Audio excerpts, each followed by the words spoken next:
Hi friends, బాగున్నారా? బాగుండాలని కోరుకుంటూ నేనైతే మీ శ్రేయోభిలాషి. ముందుగా అందరికీ ఉగాది శుభాకాంక్షలు. ఇవాళ ఉగాది పచ్చడి చేసుకుందాం అనేసి మామిడికాయలు యాప్పూత కోద్దామని అయితే వచ్చేసాము. చూపిస్తున్నాను చూడండి. మామిడికాయలు అయితే కోస్తున్నాను. ముందుగా మామిడికాయలు కోసుకున్నాను. ఇప్పుడైతే యాప్పూత దగ్గరకు వచ్చాము. యాప్పూత కొంచెం ముదురుగా అనిపించిందని లేత కొమ్మల కోసం చూస్తున్నాము.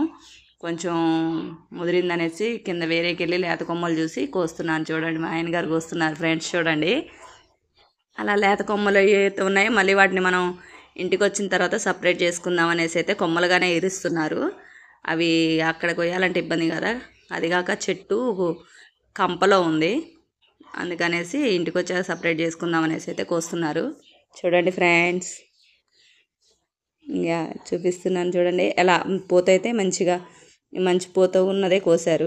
ఇంటికి వచ్చాక సపరేట్ చేసేసుకుందామని అయితే కోసాము. అలాగే ఇందాక ఒక కాయ మామిడికాయలు కోసారు.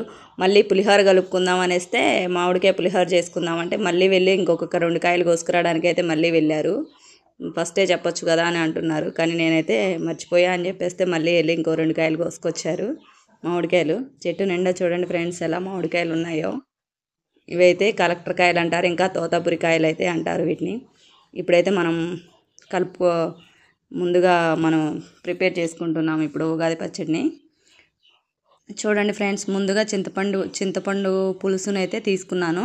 చింతపండు గుజ్జును తీసేసుకొని పక్కన పెట్టుకున్నాను. ఆ తర్వాతకి బెల్లం వేసుకొని బెల్లం మంచిగా తురిమి పక్కన పెట్టుకున్నాను. బెల్లం అయితే వేసేసుకుంటున్నాను.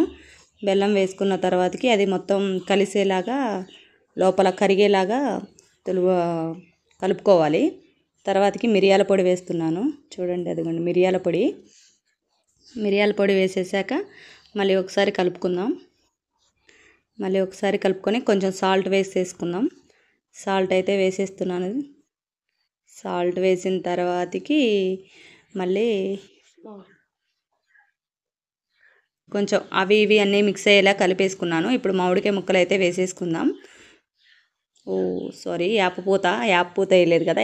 ఫస్ట్ యాప్పూత వేసేసిన తర్వాత మామిడికాయ ముక్కలు వేస్తాను. యాప్పూత కొంచెం నలిపితే ఆ రెమ్మలన్నీ కలుస్తాయి అనేసి అన్నీ కొంచెం పువ్వులానే ఉంటాయి, పిల్లలు పక్కన పెడతారు కదా, అందుకనేసి కొంచెం రెమ్మల్లాగా నలిపేసి వేసేసాను. ఇప్పుడైతే మామిడికాయ ముక్కల్ని చిన్నగా ముక్కలుగా కట్ చేసేసుకున్నాను. ఇవైతే వేసేస్తున్నాను. ఇవి వేసేసి ఇప్పుడు కలుపుకుంటే ఎంతో టేస్టీ అయిన ఉగాది పచ్చడి రెడీ అయిపోతుంది. 6 రుచులతోటి ఉగాది పచ్చడి అయితే రెడీ అయిపోయింది.